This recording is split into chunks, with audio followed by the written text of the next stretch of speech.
time for This Week in Clarksville.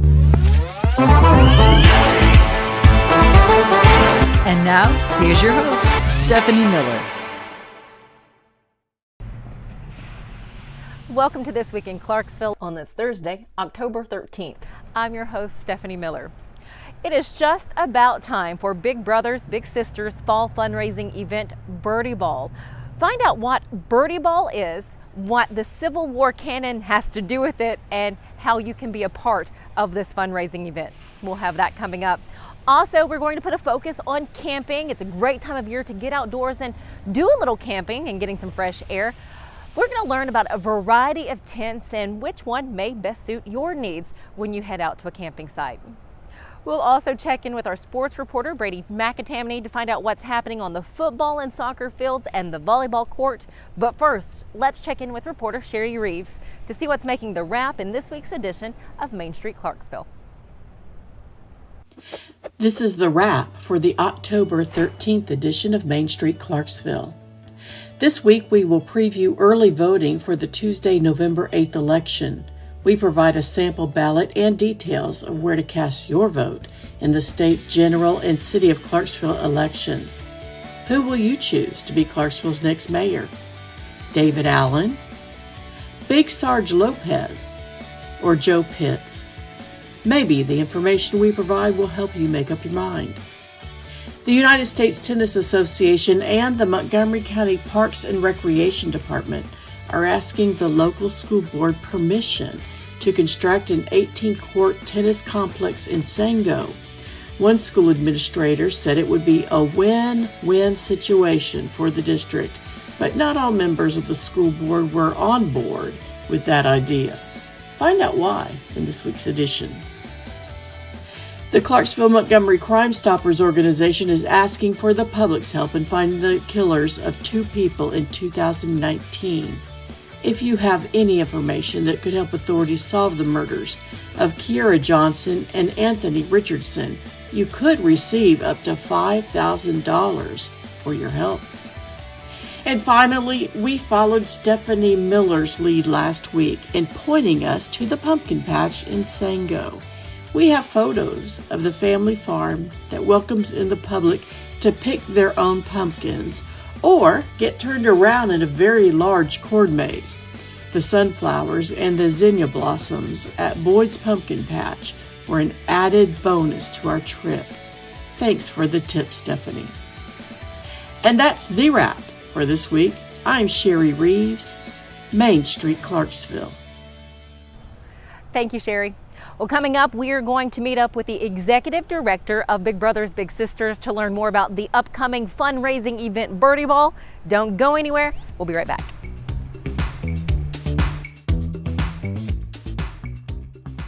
At Miss Lucille's, we go for apple pie.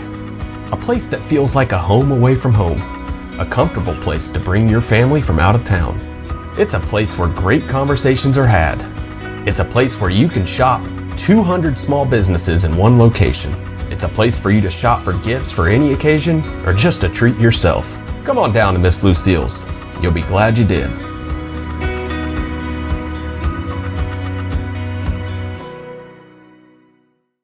I'm Journey Louie, lead agent with the Journey Louie team at Clarksville.com Realty. Not every client needs the same approach. No matter what you need, my specially curated team and I devise a creative strategy to get you exactly what you want. I don't have to tell you that this market is unpredictable, but the key is to have a local, experienced real estate agent to help you make an informed financial decision.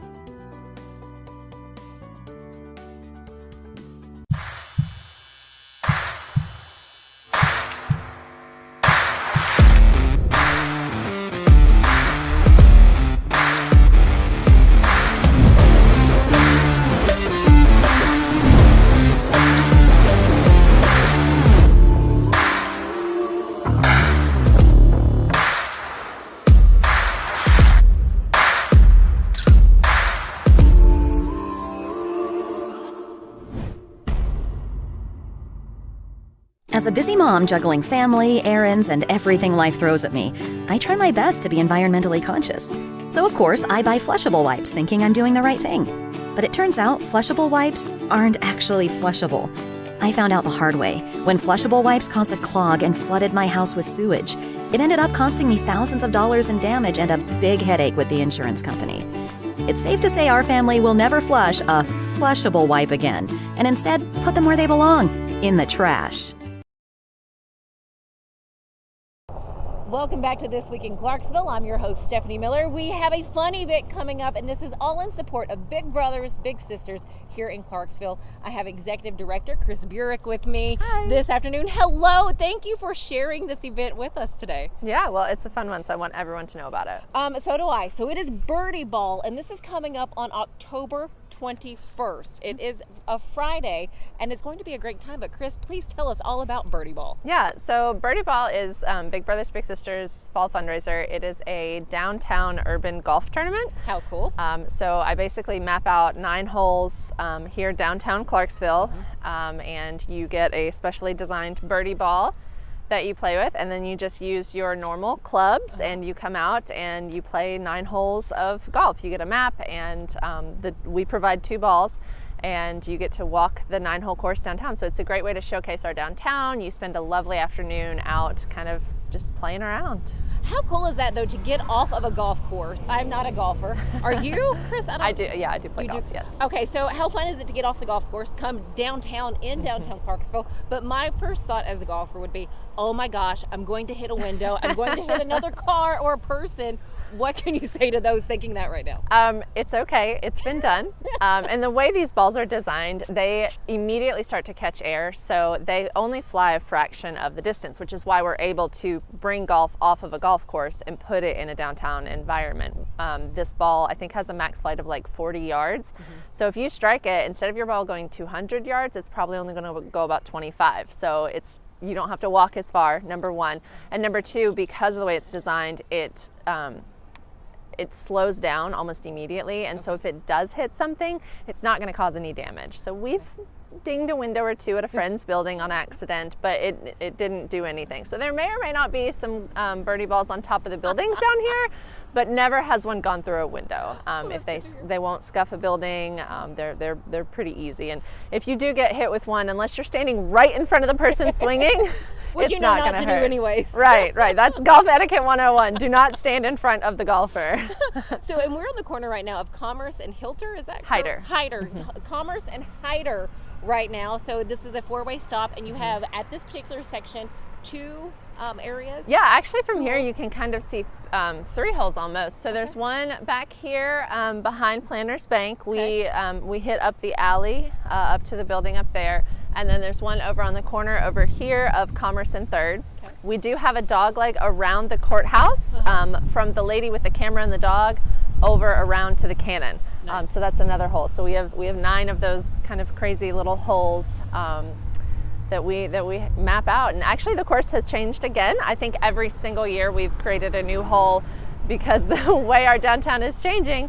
One of our holes has been under construction or torn down or whatever, but it's fun and it changes it for everybody playing. So even if you've played it before and you think, oh, I've done that, you haven't, because it's a new course this year.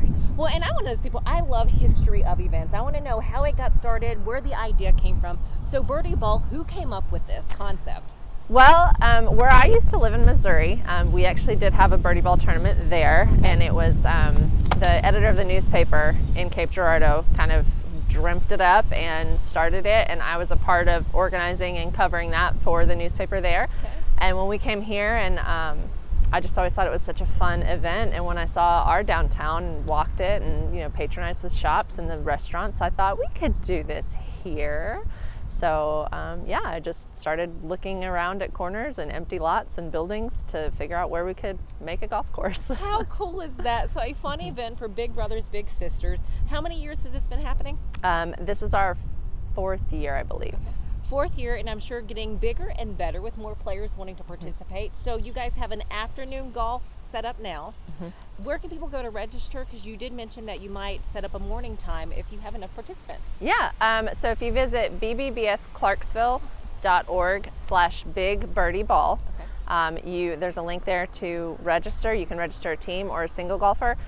For the afternoon flight, we can hold about 1 or 2 more teams, but if enough people are interested, yeah, we could definitely do a morning flight. It's only 9 holes, so it only takes about two and a half hours because you are walking it. Right.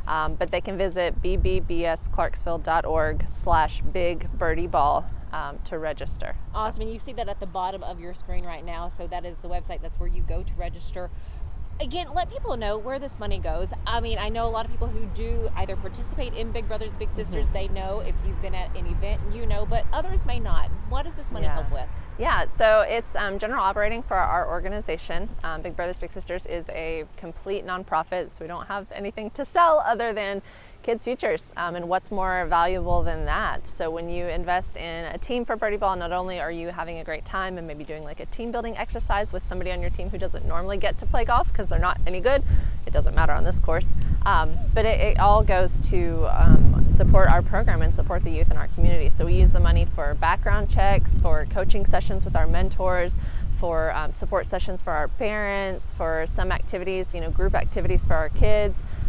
So it all goes to support the youth in the community. Fantastic. And as you mentioned that, so if you are thinking right now, hey, I'd like to learn more, I would like to be a mentor, I'm a parent who has a kid that I'd love to get involved, they can do that too by going to your website, can they not? Yes, bbbsclarksville.org. All right, Chris, is there anything else about Birdie Ball on October 21st? It's a Friday. Anything else that we need to know? I think it's actually our 5th year. I did the math while we were talking, so that's it. It's our 5th year. Come out and help us make it a great one. It's going to be an awesome time. Chris, thank you so much for this. So be sure to go get signed up, get some people with you, go have Birdie Ball, take part in the 9 holes and enjoy just walking around downtown Clarksville because it is a beautiful spot. All right, stick with us. We have more coming up right here on This Week in Clarksville. We'll be right back.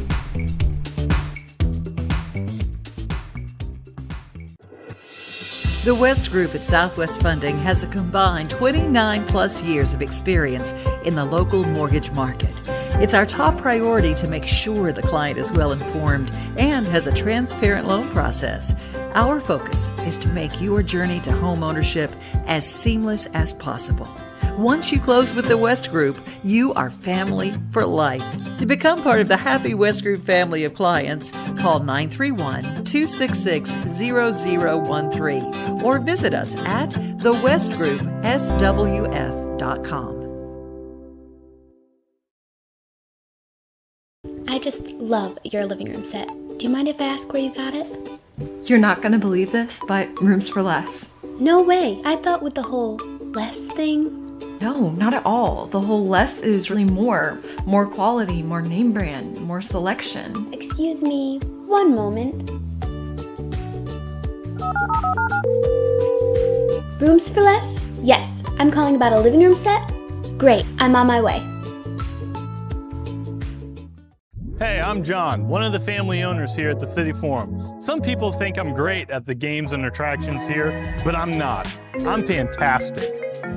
Your mom might want to pick that up. Go low with 18 holes in mini golf. Channel your inner Ricky Bobby on the go-kart track. Play in Clarksville's only 7D motion theater. 10 lanes of family fun bowling. Don't forget about our big birthday party rooms. So come on out to the City Forum and try to beat some of my high scores. Welcome back to This Week in Clarksville. I'm Brady McTamney, sports editor of Main Street Clarksville, and here's what's been going on for your sports update. It was a pretty good week, all things considered, for football in Montgomery County. Clarksville defeated West Creek 30-14, clinching themselves a postseason spot, but West Creek, all things considered, looked pretty good, keeping it close with the Wildcats up until the final minutes. Rossview defeated Kenwood 22-14, and Northeast got a huge win over Father Ryan 62-55. It wasn't all good, though, as Northeast, after self-reporting an ineligible player, had to retroactively forfeit a win against Northwest. So that means the Vikings have gotten a win against the Eagles after 2 weeks. Rossview also got themselves a huge win on the pitch as the girls soccer team defeated Clarksville High, winning their first district championship in 14 years. Austin P football was on a bye week, but they'll be back in action on Saturday at Forterra Stadium against arch rival Murray State.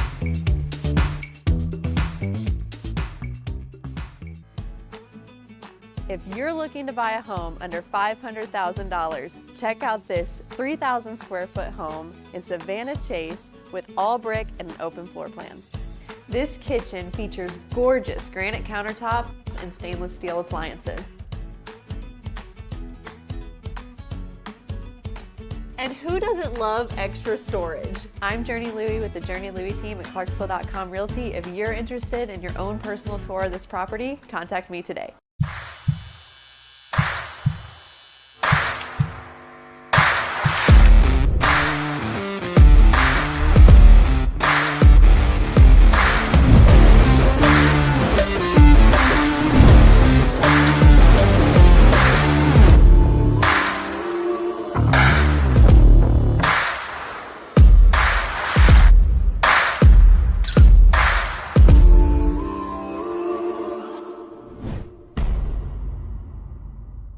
Give it up.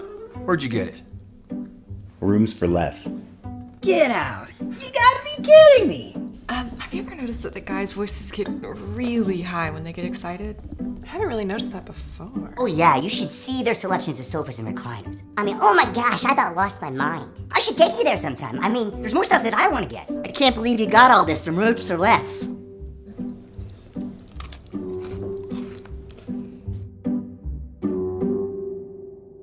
As a busy mom juggling family, errands, and everything life throws at me, I try my best to be environmentally conscious. So of course, I buy flushable wipes thinking I'm doing the right thing. But it turns out flushable wipes aren't actually flushable. I found out the hard way. When flushable wipes caused a clog and flooded my house with sewage, it ended up costing me thousands of dollars in damage and a big headache with the insurance company. It's safe to say our family will never flush a flushable wipe again, and instead put them where they belong, in the trash. Welcome back to This Week in Clarksville. I'm your host, Stephanie Miller. You know, it is that time of the year where you really want to start getting outside, maybe setting up a tent, doing a little camping or hiking. I was looking to find someone who knew a lot about this particular subject, and I found him. I have Gabriel Perez. He is with Trail Life USA. You've been a part of Trail Life now for, you said, what, 6 years? Just about 6 years, yeah. About 6 years. So thank you so much, Gabriel, for your time. Thank you. So talk to me a little bit more about your background when it comes to being outdoors. So I started my outdoor experience when I was real little. I did Cub Scouts. As I grew up, I changed venues and I went to Civil Air Patrol, which is Auxiliary United States Air Force. It was a wonderful program, which kind of got my feet wet with the military, kind of like ROTC and schools and stuff like that. And I decided to dive in, and I went ROTC in college. Decided to transition to actually enlisted. And I was enlisted for quite a few years. I did my 20 years. And so I got to hang out with everybody from armor to artillery to infantry to military police, which was most of my time in the Army. I'm still always learning. I'm sure that in another 10 years, everything I'm doing today will be a little bit different. Right. So. Right. Well, let's start off with your most rustic, I guess, that really nitty-gritty sort of tent that we do see at the very end. As we're talking about each style of tent, you're going to see video of that tent, that setup. So let's start then with the one at the very end. So at the bare bones, I mean, and I've talked to people, and some people love to do this style. It's kind of, they'll do either what's called cowboy camping, or they'll do something like a tarp shelter down there, where all they have for cowboy camping is just basically a bedroll. Okay. It just roll your sleeping bag out on the ground. Maybe you might have a sleeping mat. Some of these really ultralight backpackers, like, I won't use a bedroll, I won't use anything except just a sleeping bag, because they want to have a base weight of like 10 pounds, That was going to be my next question. Is it because they want that lighter weight as they're hiking? Yeah, Okay. they want to get extremely lightweight and getting out there.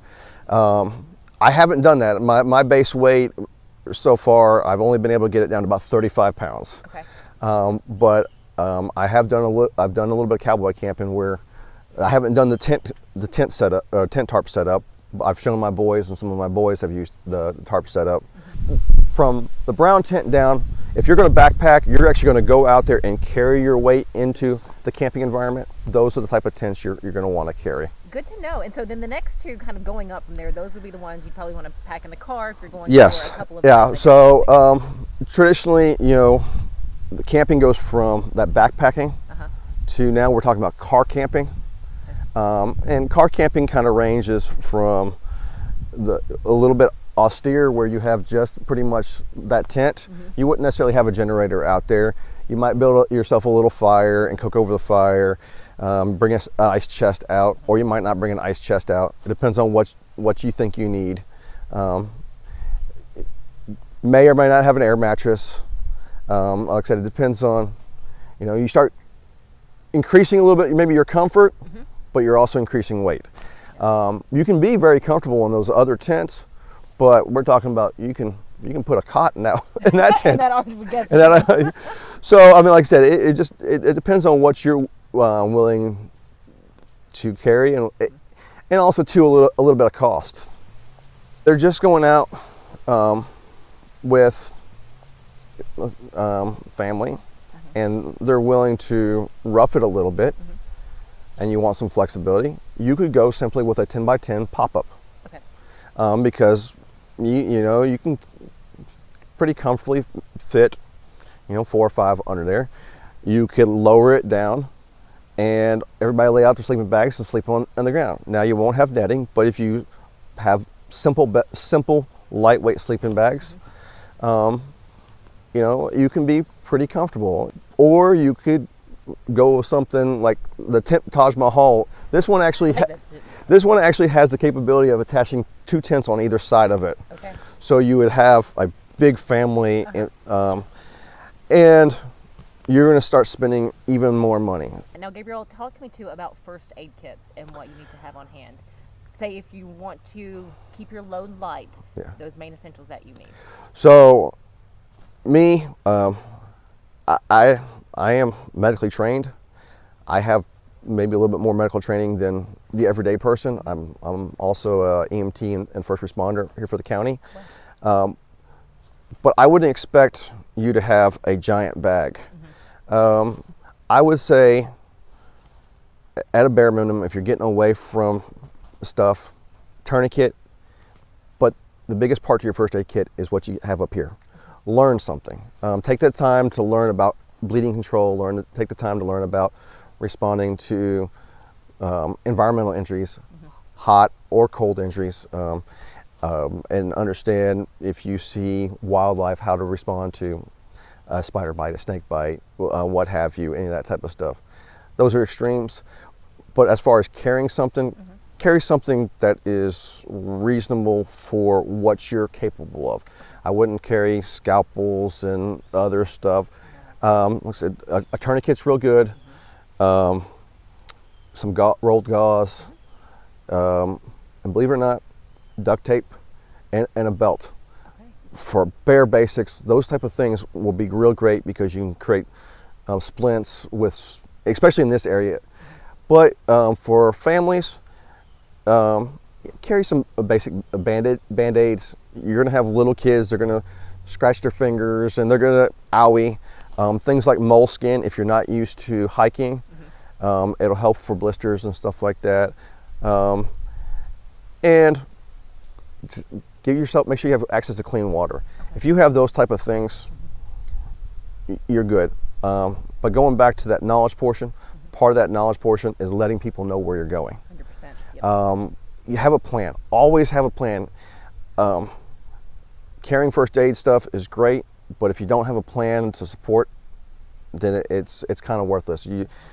I always check in when I go to Land Between Lakes. I always check in with the South Welcome Station and tell them this is where I'm going. This is when I plan to come back. I leave secondary contact information. They're probably sick of seeing me, but like I said, and I've gone out there quite a few times. I had a buddy did the same thing. Went out there. He deviated slightly from his plan, and so he moved his vehicle. Rangers saw his vehicle, and because he had left his information, they were able to they started calling people. Where's he at? What's the status? And started trying to track him down. That's great. So that type of stuff, like I said, have a plan and learn something. That I would say is the biggest part of your first aid kit. And once you have that, you're pretty good. That's amazing. And talking about just knowledge and information, knowledge is power, and again, could save your life if you've done your research properly beforehand before going out to do something like this. Well, when we come back here on This Week in Clarksville, I'm going to see if Gabriel will show us how to set up one of the smaller tents down at the end. My husband and I, we do some camping. So my interests do kind of lie on something that's you can put in a backpack and just hit the trails and go. So if you wouldn't mind showing us that, Not a problem. we're going to let you see this as well, and I'll give it a go to see if I can set up a tent. Let's wait and see what we do here on This Week in Clarksville. So don't go anywhere. We'll be right back.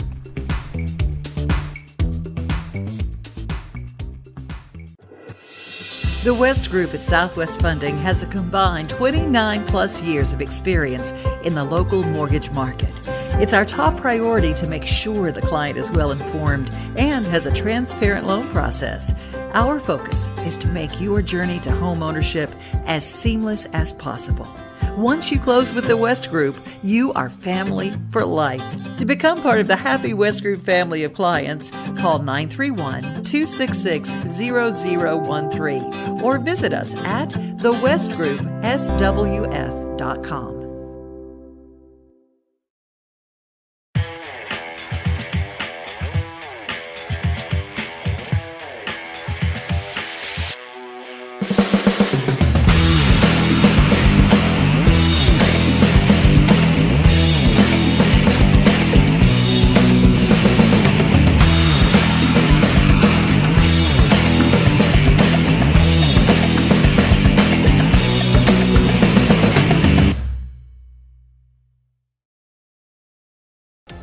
Guess what? The real estate market is changing, creating opportunities for home buyers.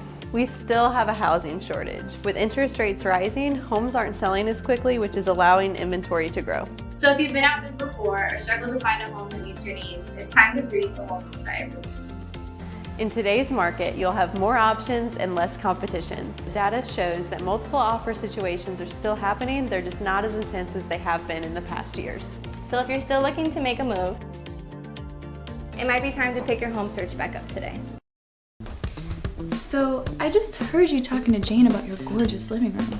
She was just asking me if it came from Rooms for less, is that true? I mean, I always thought with the whole less thing. Not at all. I mean, the whole less thing's actually more. You get more quality, more name brands, more selection. Oh, but what about the table? I mean, there's no way. Rooms for less. Is this rooms for less? What time do you guys close? Yes!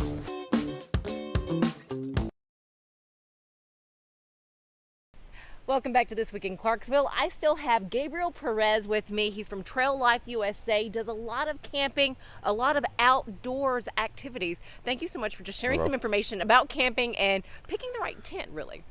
So we're going to put together one of the tents now. Which one are we working on? And then if you could also share with me like what people need to look for when they're picking a tent. So first I would say decide whether or not you're going to, like I said, be going car camping or whether you're going to be actually carrying it on your back. Okay. You're really talking about the difference between the weight. You're talking about 6-7 pounds for something you would pick up at some of your box stores that's going to be really heavy versus your really functional backpacking, camping type stores. A lot of those stores are going to have tents that are geared really towards the 3 pounds and less. Okay. And that's really it's gonna make a huge difference when you're going out there. The next thing is the environment you're gonna use it in. Just like when people sell a lot of things they say are backpacking, if they say it's backpacking and you pick it up and it's well over definitely 4 pounds, you know it's not a true backpacking tent. A lot of people sell tents they say are 4-season tents. They're not really 4-season tents. You're either gonna be looking for something that's a 2-season, something that, when I say 2-season, spring and summer, late spring, even early fall. It's going to give you a good, temperate environment type stuff. When you get to your 3-season tents, you're going to get to tents that are going to allow enough airflow in them, even into the colder season or colder times of the fall and the spring. And people don't believe this, but it is a fact. You need ventilation even in cold weather. Otherwise you get a great amount of humidity builds up inside and it evaporates on the inside walls of your tents. Okay. And then you get basically rain inside your tent. And no one wants that. No. Even if it's not raining outside or whatsoever, that weather will cause your own breath, your own body to cause a moisture buildup, and it'll get your sleeping bags wet, and you got a real chance of cold weather injury. So like I said, ventilation is really key. Even winter true 4-season tents that can bear up to snow loads need ventilation. So ventilation is key. And check them out. Make sure they have vents at the top. Check for ventilation on the sides. Kind of get an idea. Make sure there's zippers that can zip down a little bit, even at the top, to let some of that air get out of there. Like I said, if you get that ventilation in there, even in a cold environment, you can stay comfortable. You can maintain a good amount of heat, but you'll get that moisture out of your tent. This has got a spider pole setup.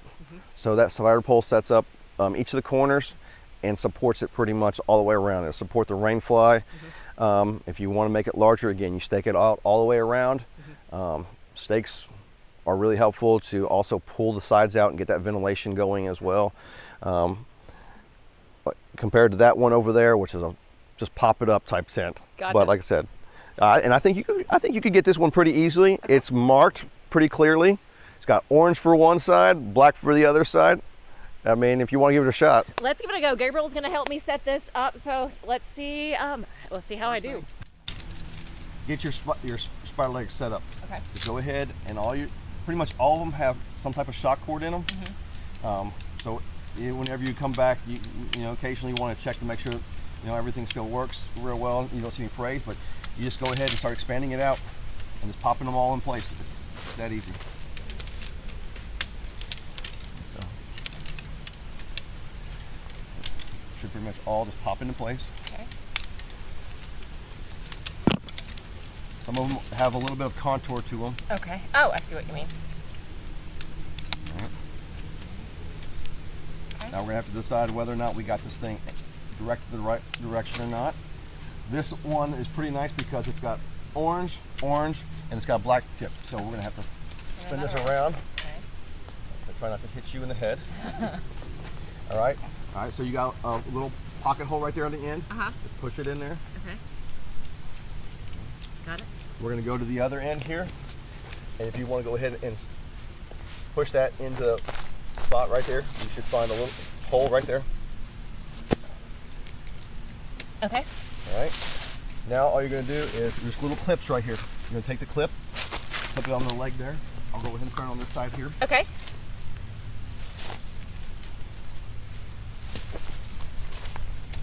I can already say this is my type of tent. That does not seem... This one right here, go ahead and push right here. Okay. This is going to help expand your body. Okay. You want to come over here and do this side right here. Okay. There's one more spot right there. Okay. Now there's a lot of extra lickies and chewies inside this. You got nets to hold stuff. I've tied a string so you can hang a headlamp, kind of have a lantern inside your tent. Nice. We're going to put on the rain fly though next.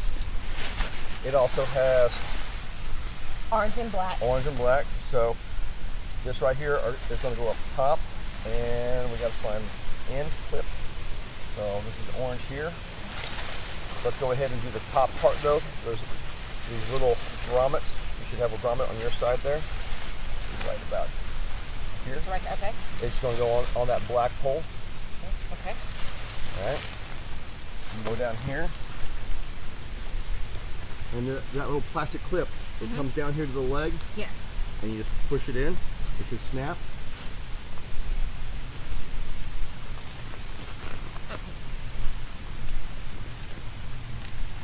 Especially if you know you have weather that's going to come through, wind and stuff. There's Velcro strips on the inside that will help hold it in place. You should see that little Velcro strip. See that right there on the inside of the tent? On the inside of the tent. Yes. It just wraps right around the pole. Oh, okay. This helps hold it to the tent body so that when wind comes around, it doesn't whip it around too much. Nice. All right, we're gonna come down here to the other side. You got one more clip down here. Okay. You also got, again, the same setup with Velcro. Just go ahead and put that around the pool. All right. Right now the sides are already tied up. Okay. Makes it easy for getting in and out right now because the weather. I've generally been camping in this by myself recently, so I haven't worried too much, but you would stake out the outside corners right here. Okay. Just like this. Got it. And now you're set up for 2 people. Very nice. That did not seem overly challenging. I'm sure, do they come with instructions, like when you buy a tent, like anything else? Yes. Does it come with Yeah, instructions? it comes with some real basic instructions. Some stores will actually let you set them up in the store before you leave. That's so nice. you before you even buy it. You Okay. can, try it out. There's some companies not as nice to let you get that option, but like I said, where I bought this, they let you set it up in the store and check it out. There's additional accessories, like you can buy a footprint for it, or you can just use simple plastic Tyvek house wrap to help protect the wear and tear on the bottom of your tent. Helps provide an extra moisture barrier. Not 100% necessary. There are some people who swear by them. Other people say, "Oh, you have to have one." So, like I said, part of it's preference. Part of it's just understanding the equipment. Some of them are some of these tents are a little bit more durable than others. Right. So, as like I said, it's just you got to figure out what works for you and the tent you buy. Fantastic. Gabriel, thank you so much for your time. I thoroughly enjoyed this. Hope this helped you out if you're looking to do a little camping with either by yourself, with your friends, or with your family. Again, do your research and figure out what tent is going to be the best for you and your needs. Don't go anywhere. We have more coming up here on This Week in Clarksville when we come back.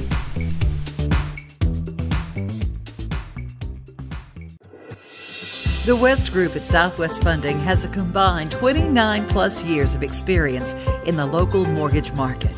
It's our top priority to make sure the client is well informed and has a transparent loan process.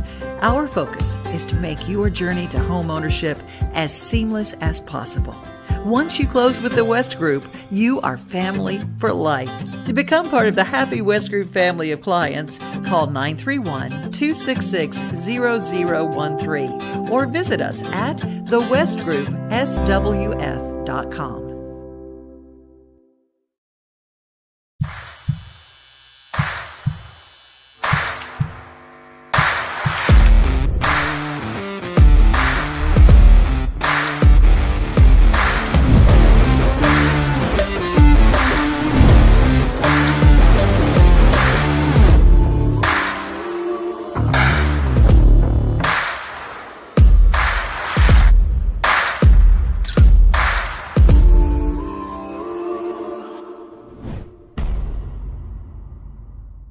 As a busy mom juggling family, errands, and everything life throws at me, I try my best to be environmentally conscious. So of course, I buy flushable wipes thinking I'm doing the right thing. But it turns out flushable wipes aren't actually flushable. I found out the hard way when flushable wipes caused a clog and flooded my house with sewage. It ended up costing me thousands of dollars in damage and a big headache with the insurance company. It's safe to say our family will never flush a flushable wipe again, and instead put them where they belong, in the trash. Welcome back. Even I must admit that I need to work on my tent setting up skills just a little bit. Let's take a look at some of the events happening around Clarksville, Montgomery County this weekend. So coming up a little later today, you have a job fair and open house at the North Central Institute. This is at 2 o'clock. Tonight, if you'd like to have dinner with some live music, you can head over to Thirsty Goat. At 6, they will have live music, and then at Dock 17, their artists will kick off at 7 o'clock. Happening tomorrow on Friday, you have a Not Your Parents Art Night. This is happening from 6 to 8 at Art Link Studio downtown. Moving to Saturday morning, you can take part in a couple of walking history tours. So you have one, the Downtown Walking History Tour, that'll start at 1 o'clock, and it will kick off by starting at 131 Franklin Street. Then you have the Historic Greenwood Cemetery Walking Tour. That is from 9 to 10 in the morning. It is hosted by the Customs House Museum and Cultural Center. Just a heads up, they do like for you to purchase those tickets in advance. Also on Saturday, you have the Ladies of Harley Tuckasee Hog Chapter riding for the RAC's Breast Cancer Poker Run and After Party. Now this is kind of an all-day thing. This is from 9:30 in the morning until 3:30 in the afternoon. You do have to pay $20 a rider, $10 for a passenger, and $5 for an extra hand. And then of course, all donations are welcome. And please, if you do head out to this event, wear pink in support of those battling breast cancer. All right, so it is time for our tasty recipe. I'm gonna say it's a spooktacular recipe today. You can see it here. So it is a chocolate pudding Oreo cookie, delicious bit of goodness in a plastic cup. So as you see this is what it takes. So you crush up Oreos until they're fine crumbs. You layer that at the bottom. You can sprinkle 3 to 4 tablespoons of the crumbs there in the plastic cup. Press a few of the googly eyes that you see to like the side, so it's like someone's peering out through the cup. You do some chocolate pudding, or you could do vanilla pudding if that's more of your flavor, tapioca, whichever. And then you just do more layers of the cookies, a few more eyes, some more pudding, cookies at the top. And then as you see, you can take a Milano cookie, you could decorate it as a headstone, and then you have some worms, some gummy worms that you can put in, and more little googly eyes right there as well. A tasty treat, but like I said, with a spooktacular bit of goodness. Thank you so much for joining us for This Week in Clarksville today. I sure do hope that you enjoyed today's episode. I hope you have a blessed Thursday, a wonderful weekend, and then we look forward to seeing you again next week.